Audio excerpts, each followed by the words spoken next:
And girls, last period ની અંદર આપણે ઇન્ડિફિનાઇટ પ્રોનાઉન્સ ટોપિક કર્યો.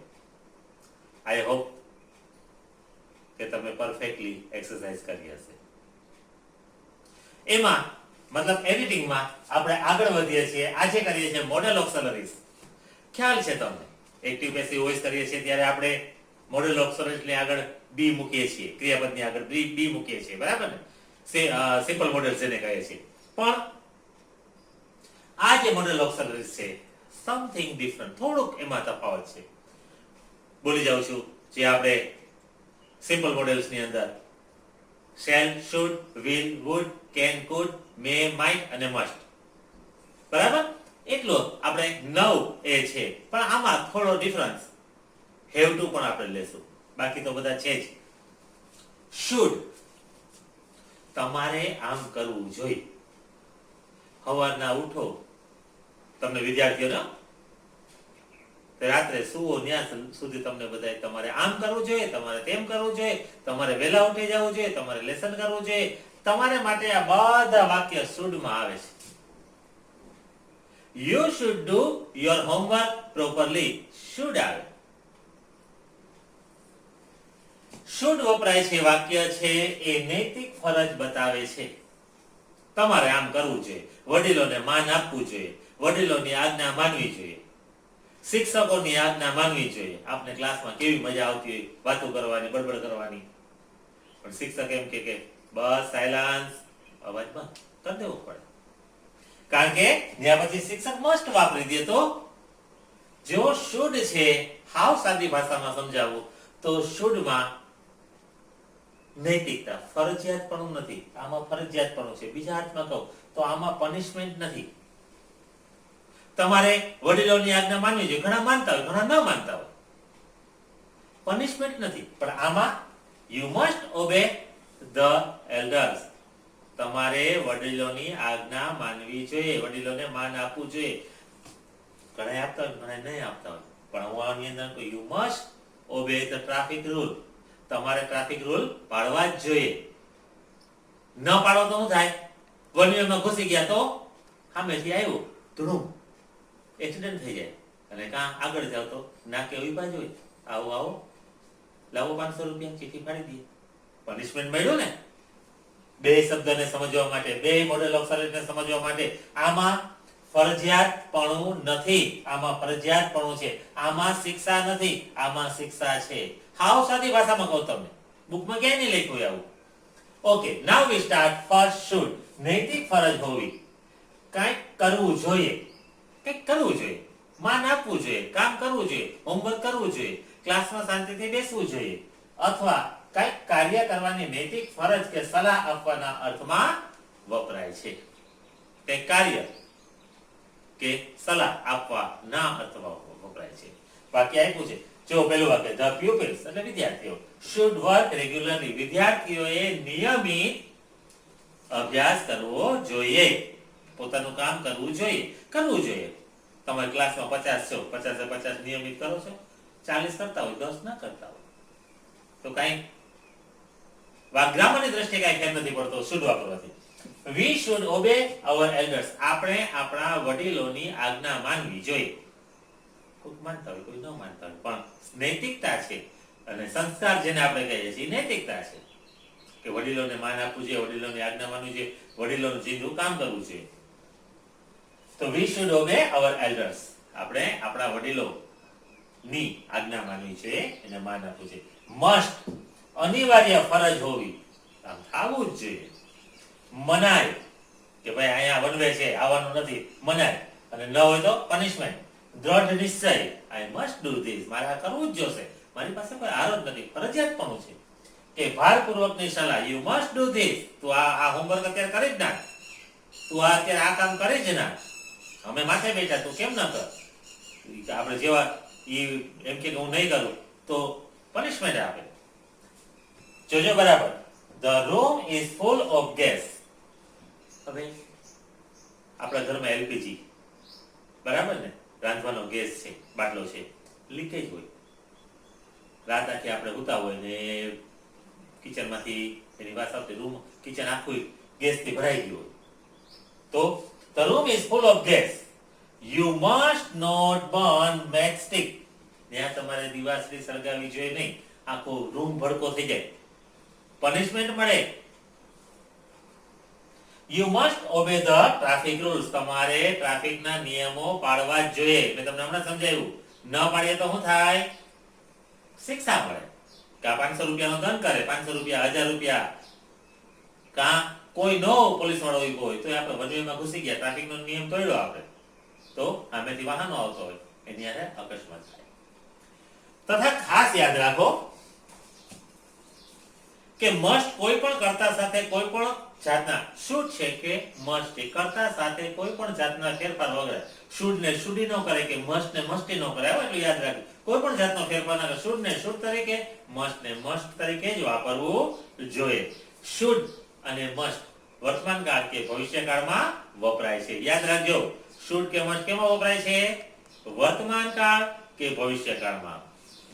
વાક્ય પ્રશ્નાર્થ હોય ત્યારે મસ્ટ કરતા આગળ અને નકાર હોય ત્યારે મસ્ટ પછી નોટ મુકાય છે. કારણ કે આમ તમને ખ્યાલ છે, નોટનું સ્થાન ક્યાં? તો કે હંમેશા સહાયકારક ક્રિયાપદ પછી. પછી સહાયકારક ક્રિયાપદ કોઈ પણ હોય, was not, is not, have not કે શુડ નોટ, મસ્ટ નોટ. અને જ્યારે મસ્ટ થી પ્રશ્ન પૂછાણો હોય, એક લખી દઉં છું અહીંયા,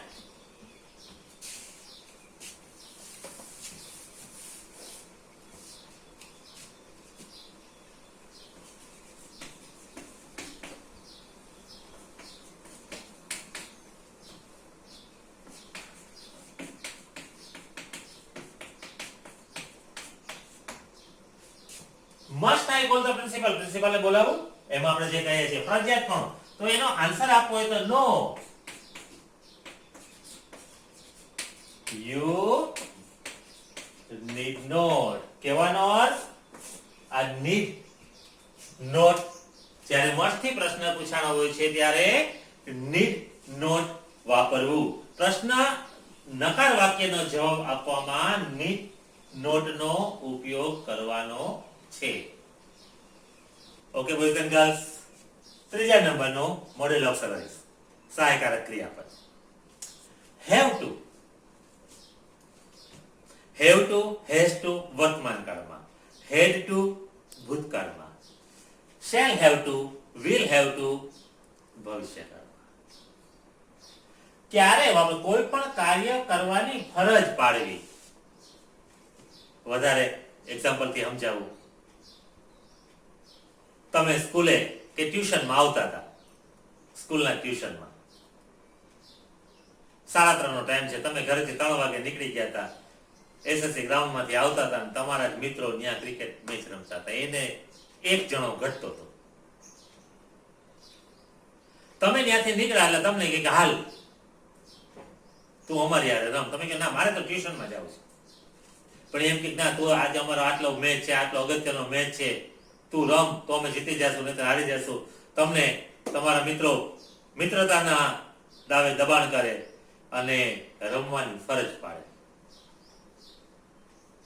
તમે કીધું કે હાલો કાંઈ વાંધો નહીં, આજે એક દિવસ ટ્યુશનમાં ન જાવ તો કાંઈ વાંધો નહીં. બીજે દિવસે તમે આવ્યા સ્કૂલે ટ્યુશનમાં, એટલે સાહેબે પૂછ્યું કે કેમ કાલે નહોતા આવ્યા? તમારે મેચ રમવો પડ્યો હતો. પણ ટ્યુશન છોડીને? સાહેબ મારે રમવું નહોતું, પણ મારે રમવું પડ્યું, મિત્રોનું દબાણ એટલું હતું. એ દબાણને કાર્ય, જો કોઈ પણ કાર્ય કરવાની ફરજ પાડવી, મિત્રોએ ફરજ પાડી કે ના તું રમ ને રમ. મતલબ ધરાર, જેને આપણે શબ્દ વાપરીએ ને કે ધરાર જે છે, એ ધરાર માટે આપણે હેવ ટુ વાપરશું. પછી વર્તમાન કાળમાં હેવ ટુ કે હેઝ ટુ, ભૂતકાળમાં હેડ ટુ અને ભવિષ્યકાળમાં શેલ હેવ ટુ કે વિલ હેવ ટુ વપરાય છે. બાહ્ય દબાણ, અંદરનું નહીં પણ બાહ્ય દબાણ, કોઈ તમને ફોર્સ કરે, ફરજ પાડે, ના અનુસંધાને તે કાર્ય કરવું પડ્યું તેવો ભાવ સૂચવે. કરવું નહોતું તમારે, પણ ધરાર કરવું પડ્યું, એવો ભાવ જ્યારે આવે ત્યારે તમે હેવ ટુ વાપરો છો. ત્રણેય કાળના ઉદાહરણ મેં લખ્યા છે, બરાબર સમજો. Today is not a holiday, આજે રજાનો દિવસ નહોતો. I have to go to school, મારે શાળાએ જવું પડ્યું અથવા જવું પડશે. હિઝ ફાધર ઇઝ ડેડ, એના પિતા મૃત્યુ પામ્યા છે. he will have to work hard to earn much. હવે એને એના પિતા મૃત્યુ પામ્યા છે માટે એને વધુ પૈસા કમાવા જ પડશે. અર્ન એટલે કમાવું. વધુ પૈસા કમાવા માટે વધુ મહેનત કરવી પડશે. The rickshaw driver were on strike. Rickshaw driver બધા હડતાલ ઉપર, સ્ટ્રાઇક ઉપર. એટલે પછી શું થાય? હાલીને જવું પડે. So we had to go on foot.